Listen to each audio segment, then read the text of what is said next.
আমার বেগম মাঝে 500 টাকা আছিল, ই টাকা কে নিছো কইলাও? আমি নিছি গো আম্মা। ও আম্মু তুমি নিছো নি? ওই আম্মা আমি আমার বান্ধবীন তো লই গিয়া রেস্টুরেন্টে গিয়া খাইছি।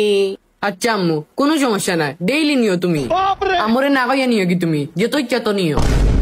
আমার বেগম মাঝে 5টা টাকা দিছিলাম, ই টাকা কে নিছো কইলা কইছি, চুপে যাবে কইলা কইছি। আমি নিছি আম্মা। কেনে নিছত? মাথা তো কোনো গেছে আম্মা, এর লাগে শ্যাম্পু এটা লইলিছি।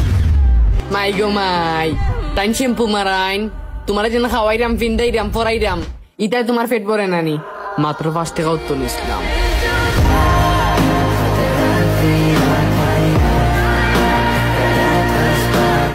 টাকার বেটা আর 5 টাকা খরচ, তোর তো দেখলাম আমার টাকা নি খরচ। হেই লাইট অফ কর। না গো আমার টাকা নি খরচ নাই গুনা।